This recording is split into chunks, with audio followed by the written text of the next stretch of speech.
Right, this one might go a little long. I want to get through 3 examples here, and there's going to be a couple little details that show up in 1 or 2 of them that ordinarily we'd see a little more of, but given the situation, I'm going to trim down some of these topics a little. Integral from 0 to 2 of 10 minus 5x to the 3rd power dx. This one, very straightforward. You know that u is going to be 10 minus 5x. You know that du is going to be negative 5 dx, which means dx is going to be du over negative 5. No surprises there. Our lower limit is going to be 10 minus 5 times our lower limit here. Again, because we need to convert an x value by plugging it into a u value. And that's going to give us 10. And our upper limit is going to be 10 minus 5 times 2, which is going to be 0. So now we've got our integral from 10 to 0 of u to the 3rd du over negative 5, or negative 1/5 integral from 10 to 0 u cubed du. Hopefully you're paying enough attention to think, wait a minute, lower limit and upper limit should not be in that order. The upper limit should be bigger. Every once in a while, when you do the substitution, you end up with your limits reversed, and every once in a while you also end up with a negative constant out in front. When these limits are reversed, you will have a negative constant out in front, and that's because the thing that you let u represent is a decreasing function.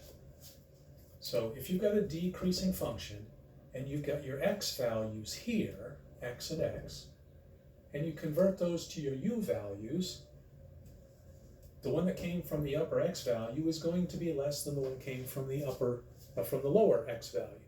So you're going to have these limits reversed, and you're going to have a negative out in front because this came from doing the derivative of u. If the derivative of u is negative, it's decreasing. You can just flip it.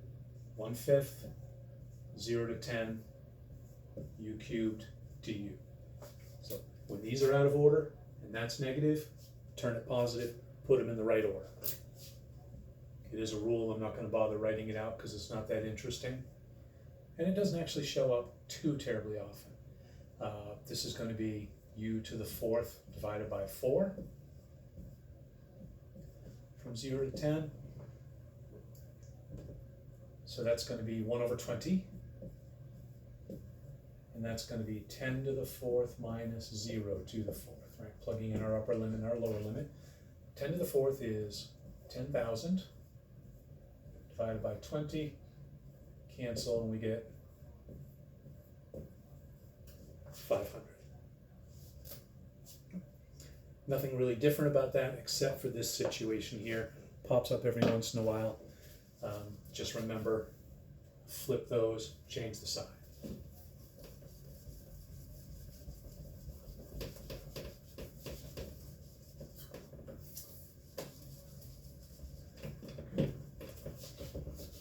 Try to get 2 more in. Let's do integral from negative 5 to positive 5. Now let's do 0 to 5. 0 to 5 of x times the square root of 25 minus x squared dx. You should maybe pause this, graph that, take a look at it, and maybe do the calculus and find out what number we should get as a result here. U is obvious, 25 minus x squared. Du equals negative 2x dx. Dx then is du over negative 2x. And I say obviously with these, if you don't feel like this part is obvious yet, you really need to go back and practice your the basic U-substitution some more. Our lower limit is going to be 25 minus 0 squared, which is 25.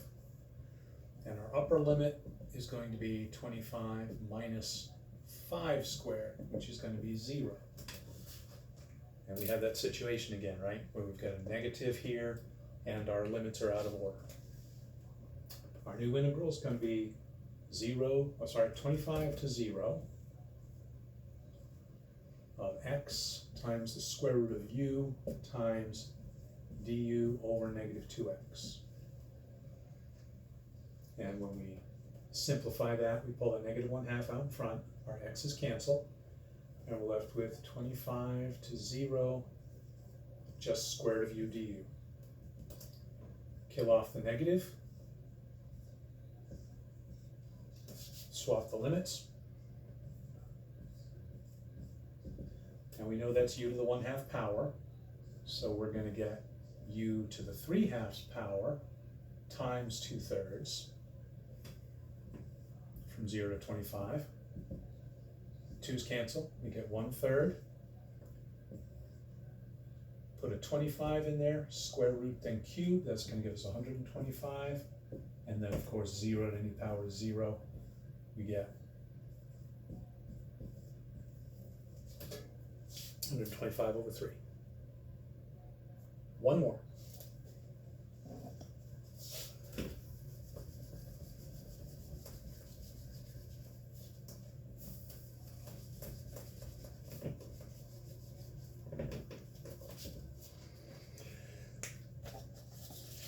We got 0 to 4. 1 over the square root. Yeah, you know what? That's almost the same as the last one. I'm not even going to bother with that. Let's call it good here. Do understand that we have talked about meat and potatoes and gravy and all that fun stuff. Integration is meat and potatoes. U-substitution, definitely meat and potatoes. At the end of the semester, when I look at your final exam and I have to make a determination, are you ready for Calc 2 or not? The primary thing I'm going to look at is what did you do on the page of the final that had to do with U-substitution. And there is a page that consists of 3 or 4 problems that require U-substitution, and that is going to be the make it or break it thing. If there's one thing you're going to practice your ass off with this semester, make it U-substitution. That concludes Chapter 4.